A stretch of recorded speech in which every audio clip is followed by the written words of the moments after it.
Let me read to you a passage from the 9th chapter of St. Luke's Gospel, verses 46 to 50.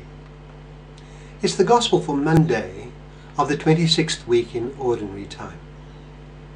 St. Luke writes, "An argument started among the disciples of Jesus as to which of them would be the greatest. Jesus, knowing their thoughts, took a little child and made him stand beside him. Then he said to them, 'Whoever welcomes this little child in my name welcomes me, and whoever welcomes me welcomes the one who sent me. For he who is last among you all, he is the greatest.' 'Master,' said John, 'we saw a man driving out demons in your name, and we tried to stop him because he is not one of us.' 'Do not stop him,' Jesus said, 'for whoever is not against you is for you.'" That's from Luke chapter 9, verses 46 to 50. What does it suggest to us? Well, it suggests things about what it is to be great. You know, there are a few fundamental features of the things of our experience. One fundamental feature is that the things of our experience need not be, and yet they are. Why do they exist when they need not exist? And the same can be asked of the entire world. Why is there not simply nothing? Another feature is that there is order everywhere. Not perfect order, but order nevertheless. There is a rationality in things. In fact, we find it almost impossible to imagine a world that radically lacks order. But why is there not fundamental and pervasive chaos? Or again, everything we see appears to have a cause. Nothing stands of itself. The being of our experience is caused being. It is caused and it is changed, ever being made to do something further and to be something further. It is what it is, of course, but it is also a vast cauldron in constant process of alteration. This radical contingency, this radical order, this radically caused character of everything, in a word, the radical dependency of ourselves and of all else, ought lead us to acknowledge this dependency on the transcendent source of all. But we tend to deny it. We tend to acknowledge no one but ourselves. Let us take another fundamental feature of the world, and this gets more onto the point that I wish to make.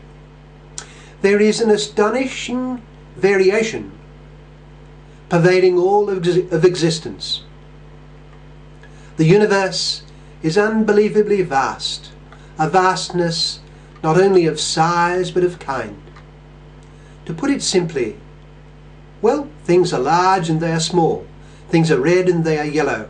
There is the great eagle and there is the tiny hummingbird.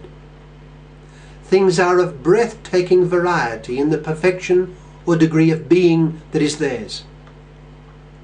This is captured time and again in the nature documentaries that never cease to be popular, but it is a feature pervading all things. From the simplest to the most complex, there is variety in the being of our experience. But again, this tends to be denied by fallen man. What do I mean by this? I mean that fallen man tends to regard himself as the greatest. He refuses to recognize his due place, but wishes instead the top place. In our gospel today we heard, and I quote, that an argument started among the disciples as to which of them would be the greatest. Jesus, knowing their thoughts, took a little child and made him stand beside him.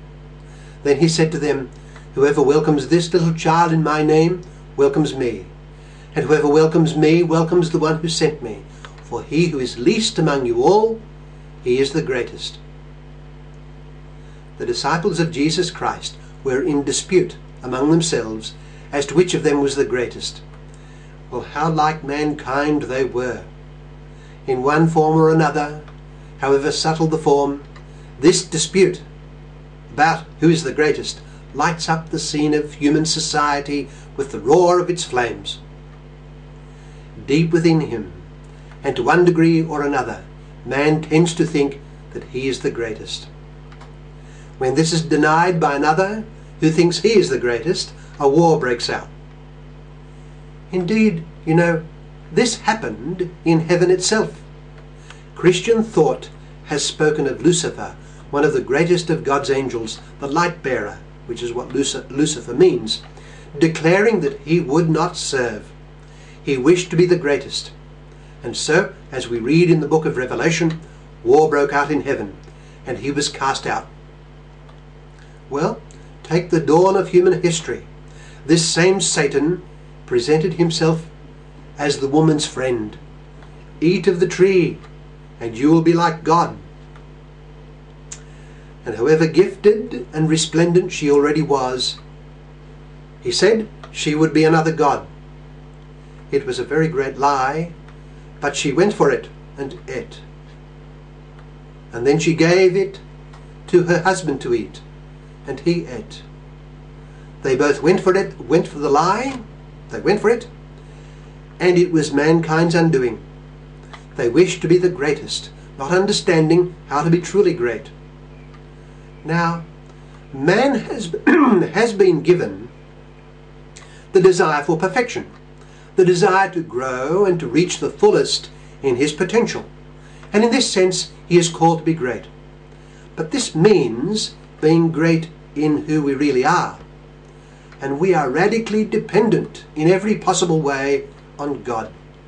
We depend on him for everything.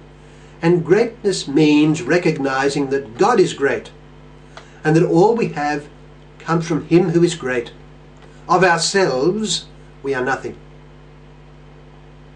Our Lord, by his practice and by his teaching, gave us the key to true greatness.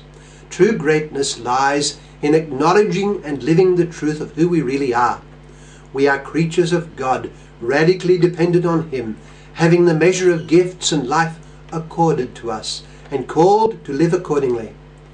We must then pursue the path of humility after the pattern of Jesus Christ, who though he was rich, became poor for our sakes. He who is God put aside his glory and became as we are, and humbler still. Therein lies the path to the greatness that God intends for us.